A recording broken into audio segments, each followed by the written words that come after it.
So anyway, a good afternoon from the Holy Land, right? So this is Gabe. Gabe's a farmer, a homesteader. We're out in the Pnei Kedem area. I'll show you a bit of a view afterwards. And this area is going to be one of the enclaves, the Muvlot, or whatever people call it, if this planned sovereignty or whatever you want to call it, if it actually ever comes about. And we were discussing we're trying to boost up their security over here. And it's just interesting what your take is on what's going on, because people have not been hearing what's going on here. It doesn't make the news. Mm-hmm. So, like, just give a recap of the last couple of months, what you've been dealing with. Okay, well, we can start with this. There was an attempt basically to cut off the entirety of the Jewish towns here on the hills from the Judean desert. Right. Okay, and there was an attempt here to basically, it was the investment of millions and millions of dollars. Euros, sorry, correct. Euros. And I can show you, I've showed you before, yeah, a gigantic road that was built for no reason whatsoever except to connect between the towns of Shuyuch and Roshaida, which would in effect cut off the entire Jewish presence from the Judean desert. Right. And Baruch Hashem, we came out here with our farm. We have sheep that we take out to pasture every day, 6 hours a day. And we came out here, we realized what was going on, and we asserted our presence here on lands that are basically state lands, declared state lands, but no one really took responsibility for them. Right. It was basically what we call hefker, like no man's land, until we came out here. Even the army wouldn't come out here. No one came out here until there was actually people walking around in these hills. And Baruch Hashem, I think there's been a tremendous change. Putting facts, I don't know how to say it in English, like uvdot b'shetach, facts on the ground, which is really what they did, which caused the army, then they did have to come out. Right, and I mean, it took a while. It was actually like a training period for the army to figure out, like even now when we came out now, we saw an army truck came out here. They never even, I don't think they knew so much that this area existed. And in my opinion, really, there would have been a village here, and no one would have noticed it had we not come out of the fences of the Yishuv and begun our project, which is basically we have sheep and we have vineyards and we have some other agricultural products that we're working on. And so basically, first of all, I think we were effectively saved the whole pathway down here to the Judean. This is Nachal Arugot. This is right. If you're behind us or in front of us, whatever, is Nachal Arugot, which leads down to the Dead Sea. I mean, like I said, at the end, I'll just give you all 360, but it's we're right in front of the Judean desert, and it's incredibly beautiful. And not only just over here with the roads, but what's going on is, like Gabe said, no man's land. And there are roads being built. This is all being done quietly, under the radar in a sense, but it's the government actually does know about this. There's organizations like Regavim who've been mapping this out, but little has been done. So when people like Gabe and his family and the people who come on to work this farm come out, that actually makes a big change. Yeah, All of a sudden there's presence. We're presence. We have eyes. We see what's going on. We know every stone here, and we know if a stone's been moved. Right. Kal v'chomer, if like someone comes out with a bugger, which they were doing before, with a gigantic tractor and just changing the entire landscape, and now we're on it, and we've also even worked with the civil administration and convinced them to do their job and to protect these lands. Some of the security things that you've been having over here in the past few months, people just don't hear about. Well, I want you to talk a little bit about that. Well, we had issues of, there was a plishot, how do you say plishot? Invasions of attempted takeovers of state land. Down here below us, there's terraces that were built.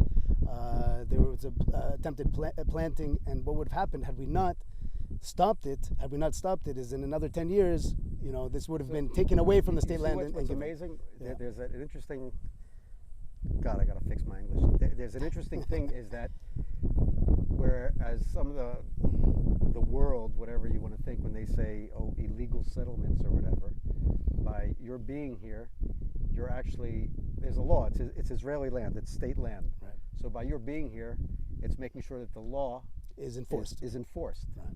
So it's That's an interesting it's play, crazy. you know? It's a I mean, yep. we're a vested interest. Look, it's a business. I have a business. That's the farm. Yep. And I have a vested interest, but it is combined with the fact that because I have an interest in this land to grow it and have my sheep here and so forth, and to have it protected as pasture land and even as a nature reserve.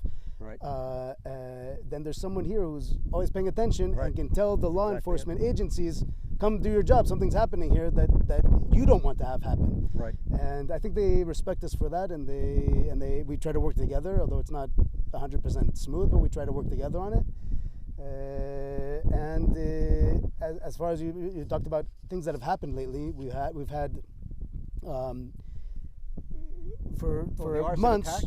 There was right behind us. Maybe you can show the people in the camera afterwards. There were 2 arson attacks about a month ago, lit directly below where a part of our farm is, in an attempt to try to burn us out. And there was a miracle that the wind changed directions and pushed it off to the east. Which is about 15 meters from where we're sitting right now. Right. And then we have we have the riots right below. And there were riots here. There were truckloads of people were trucked in from Shiyuch and from Seir to come, and basically they attacked one of my guys here who was just sitting watching the sheep, and he was attacked, and we had to call an army to help, to disperse the attack. They came here with PLO flags, with Fatah flags, and Fatah, not Hamas. Not Hamas, although we have had the... No, I know there's Hamas around, but it's just a point because a lot of people think that Fatah is the moderate and everything. No, they're the ones who were the funnel for money. And, right. And they use it well. And in fact, there were official cars of the Fatah, of the municipality of Shiyuch that came here and were actually organizing people to come out here. Right. And I tell the people when they came here, I'm like, look how far away we are from Shiyuch. I live here. Our community, Pnei Kedem, is 500 meters from here, and they're 4 kilometers from here, and they're coming all the way out here to stick, basically to put a stick in the wheel of the Jewish continuity here. And I tell the people, I said, look, this is the land that I'm going to live on, my children are going to live on, and we're going to be here. There's nothing here. Nothing was done with this land. It's funny, by the way. I'm just cutting. You see the new communications. I see we're actually picking up the things, and that never happened here. A break for a commercial. It's a One Israel Fund project, was redoing the communications of Judea and Samaria, and we are really out far, and I'm just very happy to see how good it's working. Yeah, it's great. So I guess we're for one of the reasons I'm out today is before we put in any system, so I make sure that use a bit of my security background to make sure these things are going to work, and we've picked a place that's going to supply. We'll boost the security in the region, and we wanted to see exactly what the cameras are doing, that how much we'll be able to help Pnei Kedem, the farm right here, and supply, and also regional.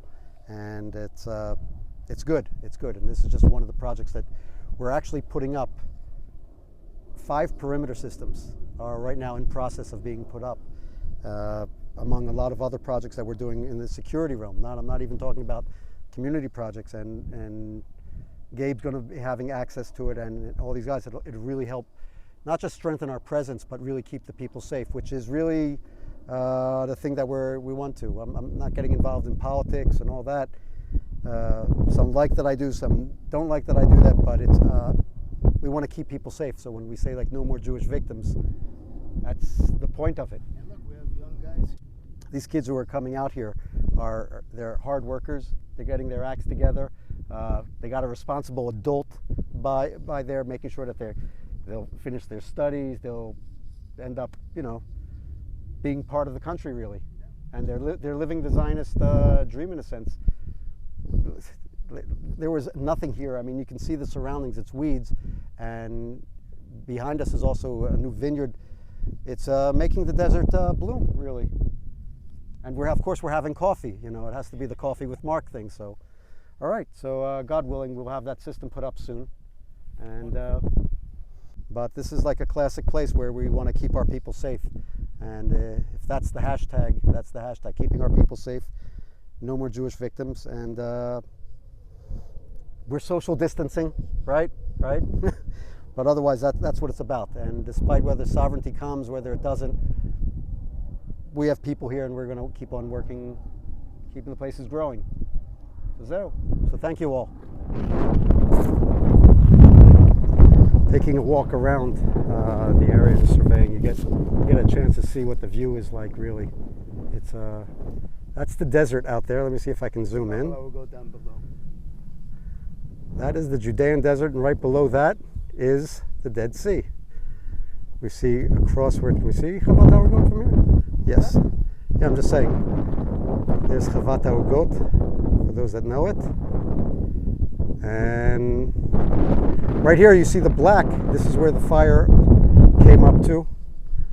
It's something. And again, this is simply places that we have to exist on, and we have to keep safe.